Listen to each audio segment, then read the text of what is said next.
Switch on.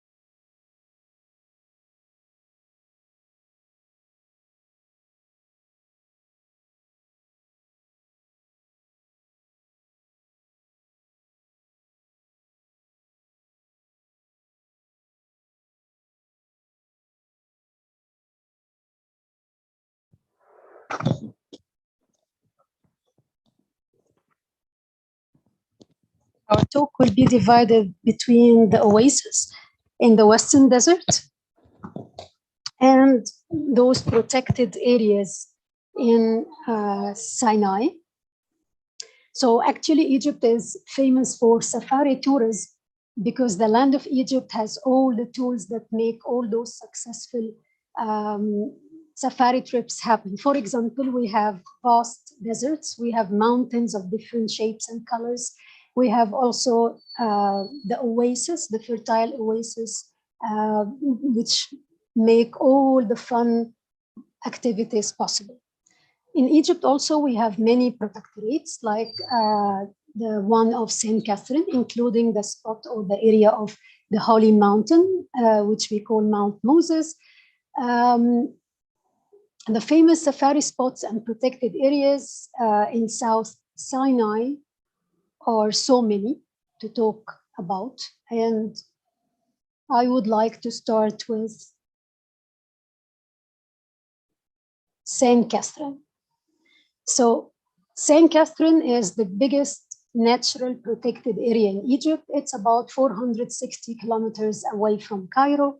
It's actually located on a plateau, which is about 1,600 meters above the sea level.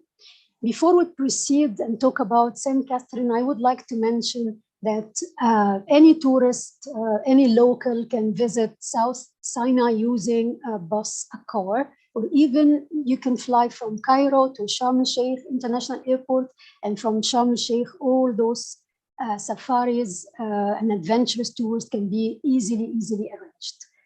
The beauty of South Sinai also gives you a unique chance to combine between adventurous trips together with water activities. Like, for instance, one can visit the Red Canyon area with all its different colors and shapes of beautiful caves and mountains. And then at the same time, you can combine this safari trip going to Dahab and snorkel or dive in the Blue Hole. So before we proceed with St. Catherine, I just wanted to clarify this particular important point. But if we go back to St. Catherine, we need to know that the area of the protectorate is about 5,130 kilometers. It has a unique range of mountains, including Mount Moses, Mount St. Catherine, and Mount Safa. The weather in St. Catherine is very moderate in summer, and in winter it can be easily covered with snow. It gives the feeling of European countries. St. Catherine is famous for religious tourism, safari trips, and even hiking trips. In this picture, as you can see, we have the monastery of St. Catherine, which is the biggest Orthodox monastery in the world. This dates back to the 6th century, and it's located at the foothills of Mount Horeb, which was mentioned in the Old Testament. And this is where Prophet Moses received the tablets of law. So the area is very sacred and holy for the three religions, Judaism, Christianity, and Islam. Inside the monastery, we have a very important thing to talk about, which is the burning bush or the holy bush. And this bush is believed, or the area of the burning bush is believed to be the holiest spot in the whole monastery. And this is where we believe that God appeared to Moses. Inside also the monastery, we have a very small mosque, which dates back to the Fatimid era. So it's about the 10th century. It's very simple, just opposite to the main church inside the monastery. And it's just built out of mud brick.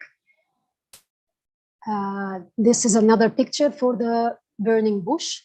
Inside the complex of the monastery, we have the manuscripts library, which has very rare documents and letters which were sent from the different Muslim caliphs to the monks of the monastery. So visitors to the site coming whether from Cairo, from Sharm el-Sheikh, or even from Dahab, they climb Mount St. Catherine around midnight, and they stay there until they watch the breathtaking sunrise, and then they make their way down to the monastery and visit it in the morning.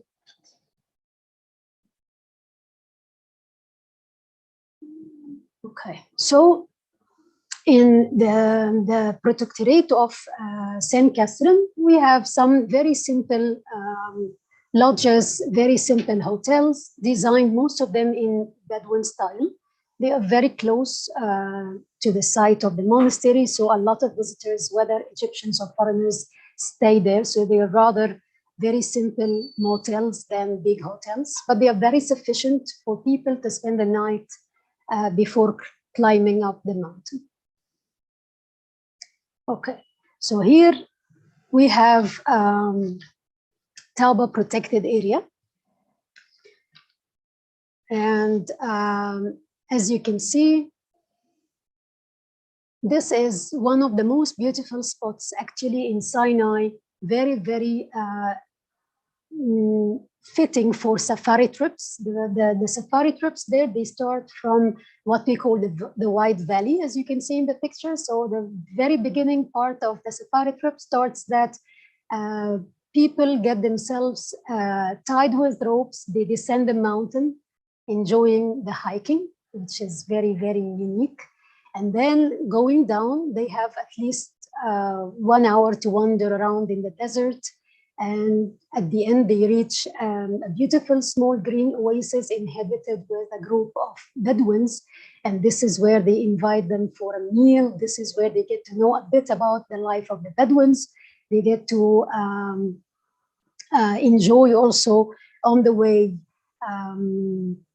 beautiful scenery for some rocky formations like the Mushroom Rock area. And this type of safari trip ends actually in what we call the Red Valley, which is very famous for the shade of the mountains there. It has very beautiful scenic views. Okay, so this is a picture for the entrance to the protectorate of Taba. Okay, so among the beautiful safari trips and activities you can do in Sinai, it's this area which is called the Three Bulls. And it's a very lovely spot for quad bikes to be used. So people can go there for safaris, either for the sunrise or the sunset. The trip takes about 2 hours or so. And you pass by very famous diving areas, heading to a spot we call Wadi Jannah. Here are some pictures for the bikers, you can see. Okay. If we go to another protected area in Sinai, very famous also for safari, it's called Abu Ghalun protected area. And this has wonderful scenery, and it's the most adventurous part of it is you reach the area on camelback. So this is the adventurous part. You reach on a camelback. So you have this 1 hour of being there with your guide to take lovely pictures of the mountains. When you arrive to the camp there in Dahab, you enjoy having your meal or having a lovely cup of tea or coffee in the numerous restaurants down there by the sea, offering you the best ever services. Another picture that shows you the way on the camel. Okay, going to this lovely spot. Okay, here we have another sort of safari trip, which we consider actually as a combo trip. So you can do what we call the Color Canyon and the Blue Hole combo trip. First of all, the Color Canyon is located near the city of Nuweiba. So it's about 150 kilometers from Sharm el-Sheikh. It's called the Color Canyon, of course, because of the different colors of the mountains there. They vary between red, yellow, green, and white. Actually, the canyon is a result of a big, severe earthquake that took place there in the area about 2 million years ago. The length of the canyon is about 1 kilometer. However, the Blue Hole is located in Dakhla, and it's a very famous diving center, as we mentioned. So you can visit the canyon, of course, using quad bikes. And then after this, or four-wheel cars, for instance, jeep cars. At the end of the canyon, you visit also a Bedouin house. And then after this, you can easily go to the Blue Hole in Dahab and go diving. So you can combine safari with diving at the same time.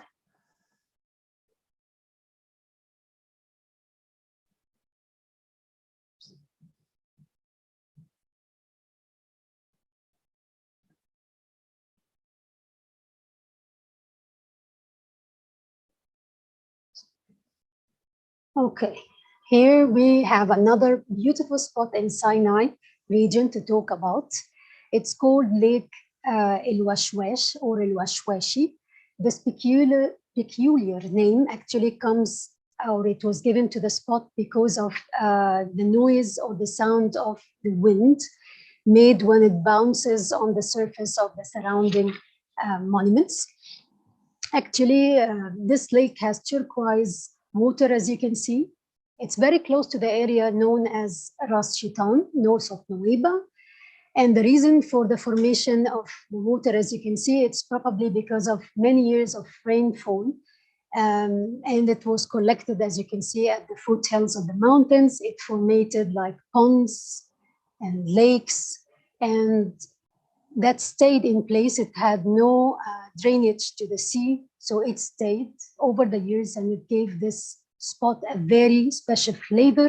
People go to swim there.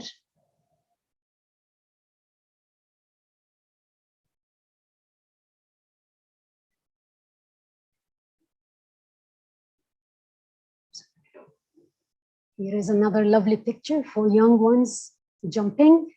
It became known internationally, by the way.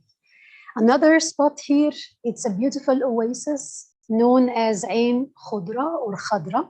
This is an oasis located about 70 kilometers on the way between Saint Catherine and Nuweiba. It's a beautiful green oasis in the middle of a sea of sand, actually. And it's part of the protected area of Taba. It has a natural water spring, which actually happened due to fractures which took place between the sandstone layers of its own bedrock. You can see it's like a beautiful oasis in the middle of mountains, sand. Here it is, another picture. Okay. So if we move to another lovely oasis, now we will hit the western desert of Egypt, and Fayoum oasis is one of the nearest oasis to the city of Cairo, so it's only 60 kilometers away from Cairo. Its area is about 1,700 kilometers. It includes many landmarks, actually.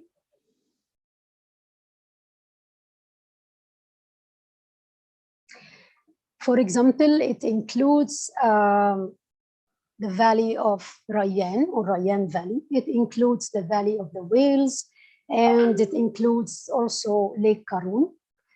It's a very known place for not only safaris, but also for camping in the desert, for sandboarding, and for the ones who like bird watching. I would like here to talk a bit about Fayoum as an oasis. It's very famous for a town there called Tunis Village. It's very famous for pottery making. Lots of foreigners live there. And the locals of Fayoum, and in particular Tunis Village, they took a decision to keep the style, the traditional style of the oasis, building their homes there in this particular town. So if you visit Tunis town or village, you can see that most of the houses have the same style, the same domes. A lot of them are colored in the same way, decorated in the same way. So this was the decision of the people there in Tunis village. Okay, if we will talk about the Rayyan Valley or Valley of Rayyan Protectorate, it's distinguished by its integrated desert environment, including sand dunes, natural springs, marine fossils, and various flora and fauna. Actually, it has about, in the natural reserve, we have about 15 types of wild animals, including white deers, sand foxes, wolves, and different types of hawks. Another picture here. Okay, if we move to the Valley of the Whales, it's located within the boundaries of Rayyan Protectorate, and it covers the area of about 1,759 kilometers. It's about 150 kilometers away from Cairo. It can be reached, of course, by bus or by car.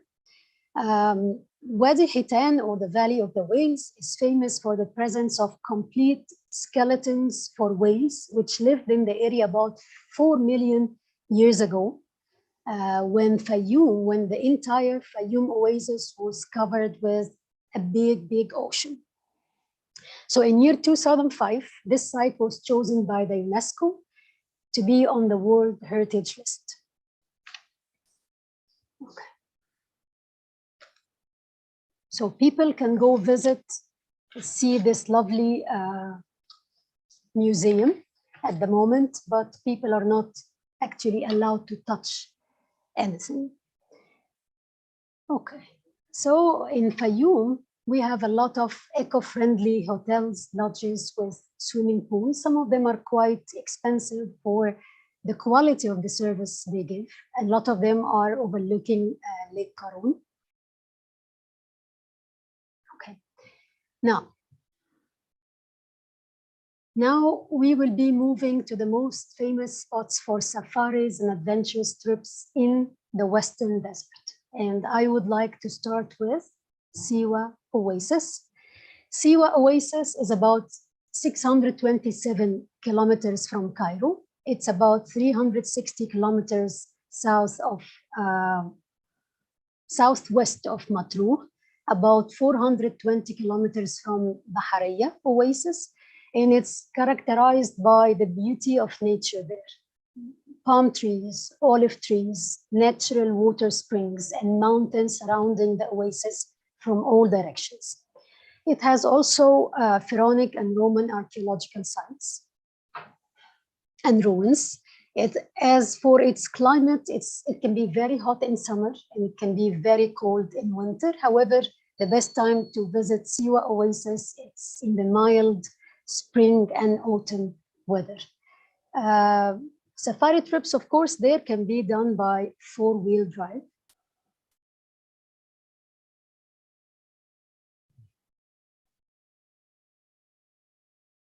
Okay, and if we will start tackling the archaeological attractions and talk about, what Siwa has in a bit of details, we have to mention that, of course, Siwa has the Temple of Ammon, better known as the Temple of the Oracle. And this is what Alexander the Great visited to take the approval of God Ammon to rule the country as if he is the son of Ammon. We have also there the Mountain of the Dead, which includes pharaonic tombs dating back to the 26th dynasty. So we have about 1,500 tombs dating back to the late Egyptian history, very, very nicely colored, very well preserved up till now. Sorry.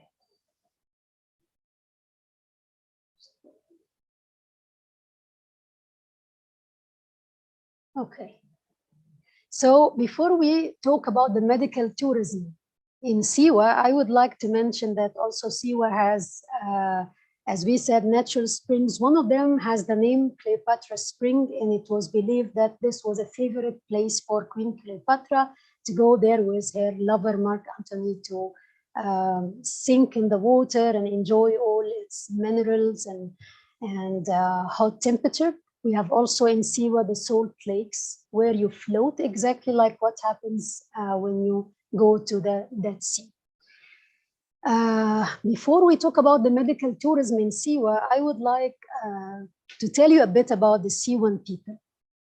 Siwa as an oasis still keeps a lot of its old nature. People there are very friendly, however, they are a little bit conservative. In this sense, I would like to say conservative in the terms of they still keep the language, which is very similar to the language used in Libya, which is the border. It's only, Siwa is about only 50 kilometers away from Libya, from the Libyan border. So they still speak their language. Of course, they speak Arabic, but among each others, they speak this local language. You barely find ladies outside their homes.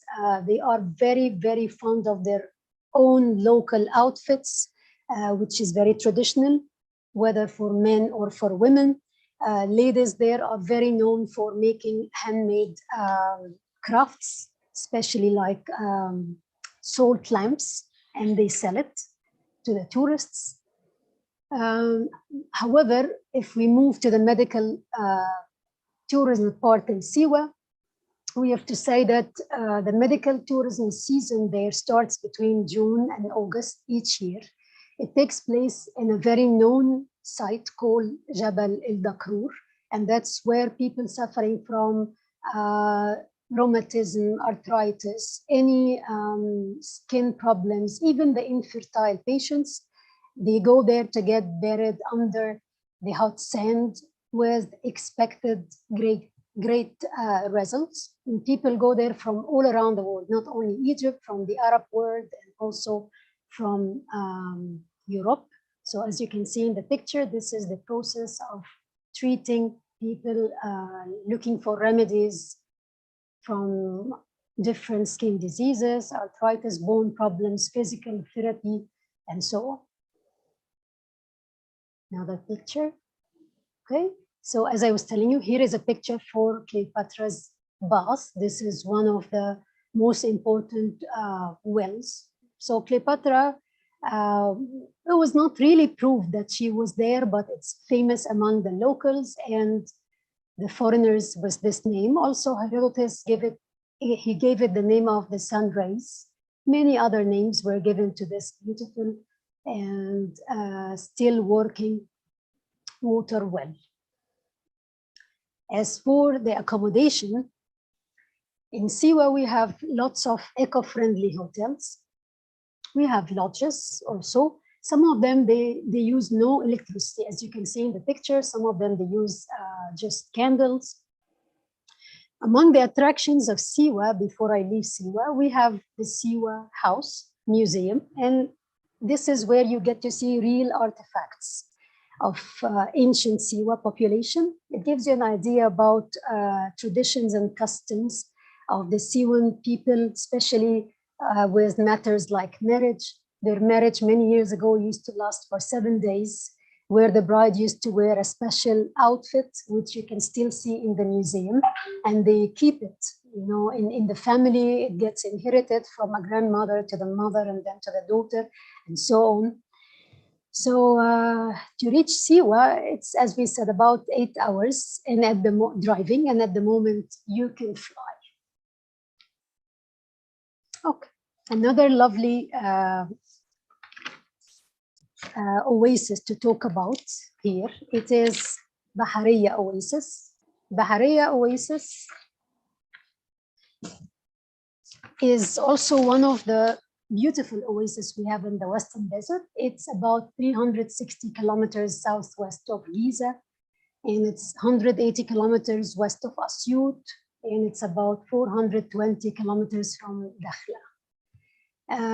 It has a very mild climate in summer and in winter. It's very well known for its beautiful scenery, as you can see, mountains, valleys. It has locals grow there, olive trees, apricot trees, and it's very well known because of the sulfur mineral springs, which are about 268 altogether in this oasis. We have also there a lot of Pharaonic and Roman monuments in Bawiti and El Qasr villages. Also, safari trips are very doable there, very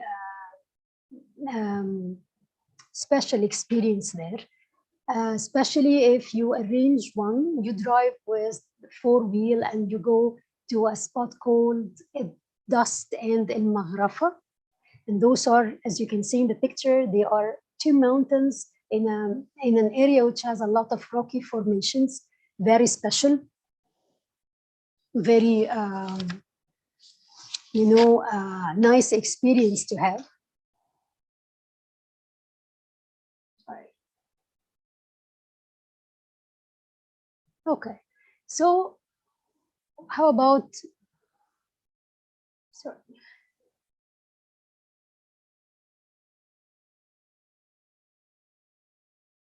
Okay, how about the accommodation there? Still also, we're talking about eco-friendly lodges and hotels with swimming pools in some cases.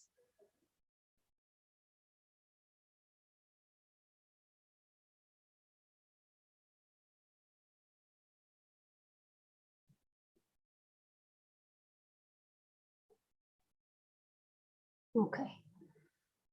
So, okay, now we will be talking about the archaeological monuments in the oasis. So Egyptians and Romans knew Bahariya oasis back at that time. And during the Christian period, actually, the oasis was known as the Bahnasa oasis. It was visited for many times by King Alexander the Great. And among the highlights there, it's the Temple of Alexander the Great, and it was built during the time when he was going to Siwa. So on his way to Siwa oasis, he stopped by Bahariya, and there was a temple he built there for the worship of God Amun. And we have there also the Valley of the Golden Mummies. This valley was discovered in year 1996, and we discovered there about 10,000 mummies, as you can see in the picture, wrapped, and they have on their faces golden masks. And this dates back to the Roman time. In the village, which is called Bawiti, we have some tombs. They date back to the 26th dynasty, late ancient Egyptian period. Most of them, they have beautiful domes making up the ceilings. They have beautiful columns, and they are decorated at their entrances and on their walls with scenes of gods, which those families which were buried in the tombs once upon a time used to worship. Okay, if we go to the medical tourism, Bahariya comes on the top of the list of medical tourism in Egypt. People also suffering of rheumatism, rheumatoid, any skin diseases, they also come from anywhere around the world looking for treatment. People also having troubles and looking for physical therapy, they go there, as we mentioned, due to the many hot and cold sulfur wells existing in the oasis. Among the famous names of wells there is one called Hakima, warm well. We have many others, so they're all together are about 400 water wells. As you can see in the picture, Normally, beside those water wells, we have camps or rest houses where people can get services and facilities. Okay, if we go to Farafra, Farafra is about 170 kilometers south of Bahariya.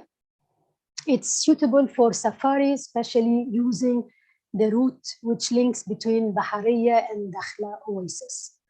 The locals there grow dates, olives, apricots in groves surrounded with mud brick walls. And we have there in Farafra oasis a lot of archaeological ruins, including Farafra Palace and another palace called Abu Minkar. And those are believed to be Roman mud brick constructions from about the 1st century.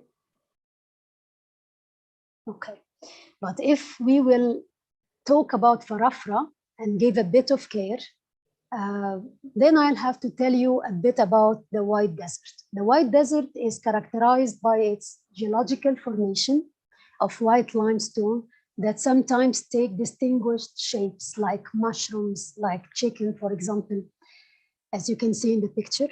In the White Desert also, we have the Crystal Mountain, which has about 125 different types of crystal.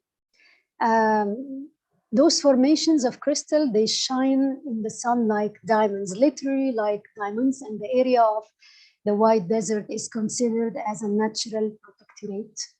People go there camping, and people can go there not only for safaris, but also for meditation. People can go there, especially to the White Desert, for watching the stars at night as the sky is very clear. And people also can go there for activities like yoga, for example. Okay, as here we have the Black Desert. Black Desert is located to the north of the White Desert. Its mountains are actually covered, as you can see in the picture, with black color powder, which is actually the remnant of volcanic eruptions which took place in the area, and they faded millions of years ago. Also near the outskirts of the Black Desert, we have more volcanic hills, also covered with this black kind of powder, which we call the jasper. And this is, as I was telling you, it's what gives the Black Desert its character. And especially near the top of the mountains, as you can see this black powder very obvious, like here.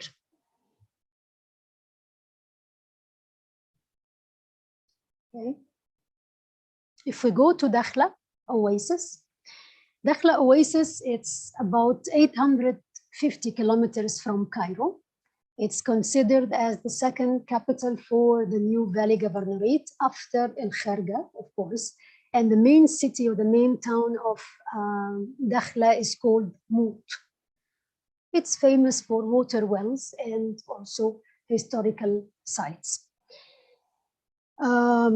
Before we talk about Mout wells, I would like to tell you a bit about Dakhla, that it offers you some of the most beautiful sceneries in any of the Western desert oases. So it has also olive trees, oranges, dates everywhere, date palms everywhere. People there, the locals, I mean, they keep their traditions as much as they can, especially in marriage. They keep their traditional outfits and they love their oasis. They really appreciate it very much, to the extent that they prefer to stay there and not to go, for instance, to Cairo, look for a job or so. So concerning Mout wells, it's about 3 kilometers from the town, and from the town of Mout itself. And it's actually a group of self-flowing wells coming from the depths of about 1,224 meters. Water in those wells is very hot. The temperature can reach 43 degrees Celsius. And the wells are very known for their medical, therapeutical minerals to treat also skin diseases, allergies, rheumatism, rheumatoid, and so on. Okay. And if we will talk about the historic sites, the archaeological sites, we have in the village of Mut actually some gardens dating back to the Old Kingdom, ancient Egyptian period, 6th dynasty, built in the form of terraces. We have in a town there called Bashandi, or in the village of Bashandi, we have a village built in the pharaonic style. It includes also Islamic and Roman cemeteries in between. In this picture, you can see one of the attractions of this beautiful oasis. It's Balat village, which dates back to the Turkish era, and it's still populated up to now. Within the borders of Balat, we have some old tombs from the Pharaonic and from the Roman times, built also in the shape of terraces.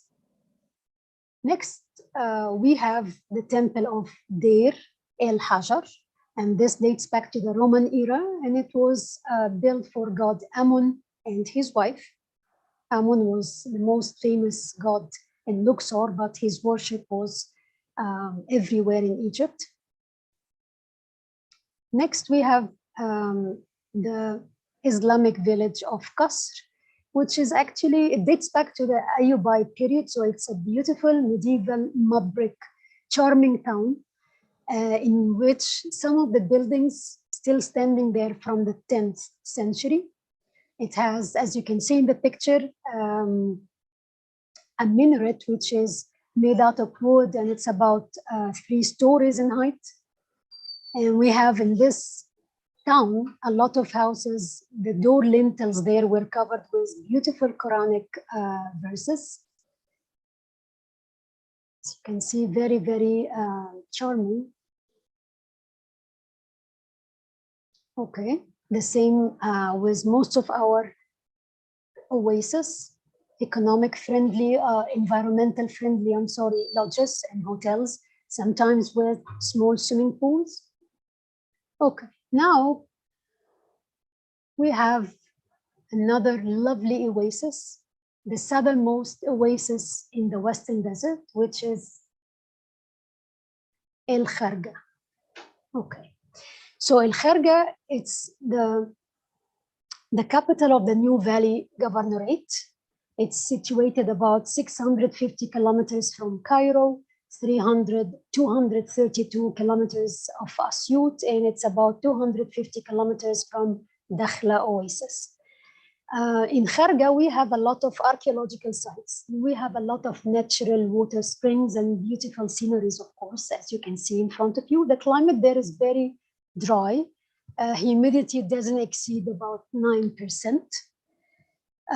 We can say that Kharga is the most civilized among all the oases we've been talking about in the Western Desert, because it's very close to many of the southern cities in Egypt. So we have a lot of people actually moving from cities like Luxor or from Asyut, going to Kharga, looking for a better life, better quality life, better prices, better houses, better schools for their kids, for instance. So because of this diversity, this oasis kept a bit of its traditions and cultures, but it's more developed and more open, you can say, than the rest of the oasis we've been talking about. Also in Kharga, we have a lot of governmental services being provided. So it's a central town,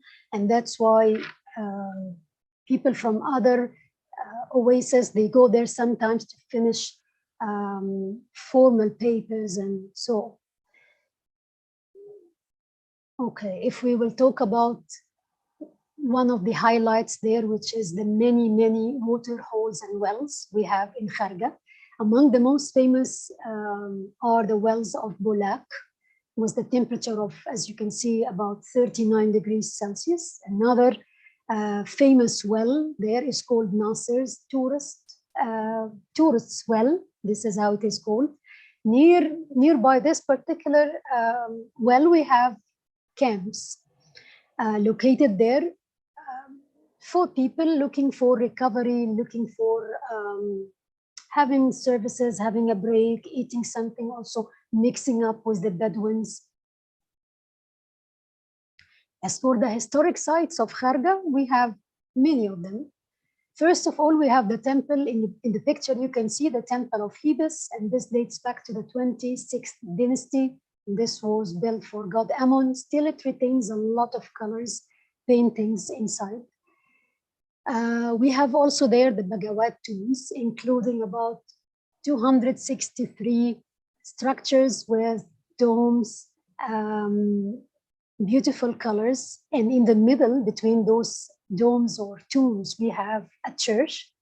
And this dates back to the 11th century, one of the oldest in Egypt. We have also a site or a temple called Ghawita Temple. And this dates back to the late Egyptian history. It's dedicated also to the worship of god Ammon. We have a site called El Deir, which is an old fort that was built during the Roman era. And it was to protect the caravan route passing by this area many years ago. Also, we cannot forget that Kharga Oasis has a nice archaeological museum there with artifacts starting from the period of prehistory going to the period of the New Kingdom. Safari trips, if we finish this part and talk about the safari trips.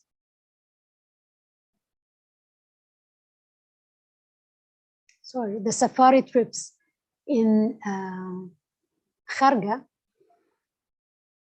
they are arranged to go visit places like Labkha Oasis, for example, another spot called Dabadib, and this is where people can see sand dunes, take lovely pictures, and enjoy also a meal in the desert. In this sense, some of the pictures here of the sites, the historic sites in Kharga. So Kharga is the nearest oasis to Luxor. So people going to Luxor can easily visit Kharga or vice versa. It has also an international airport which receives regular and charter flights. And in this sense, if we talk about in general, because today's talk was chiefly about safaris and adventure trips, I can tell you that we have two types of safari trips being participated in the Western desert of Egypt. One type of them can be quite long. So they last for like 15 days. You can start at Siwa and head all the south to Kharga. And we have another type of safari trips, and those are relatively short. You start in Cairo, and then you go to Bahariya to visit the white and the black deserts, and this takes only a few days, 3-4 days maximum. Now, before we finish, I would like to talk to you about the accommodation in Kharga. So in Kharga, we have some camping sites. We have also 4-star hotels, but the only, or let's say the first environmentally friendly hotel in Kharga Oasis is actually founded by our travel agency, Joint Top Tours. It's called El Bagawat Eco Lodge, and actually it's overlooking the site of El Bagawat, the archaeological site of Bagawat. It's a lovely lodge, as you can see in the picture. So in today's talk, we were trying to talk about the most important natural protectorates. We were talking about oasis. We were talking about adventures and safari trips, but we were just covering the main highlights. Egypt has more to show you. Egypt has more than that, actually, but we only wanted to give you a flavor about what our deserts can provide you. I hope you liked it. Thank you so much for attending.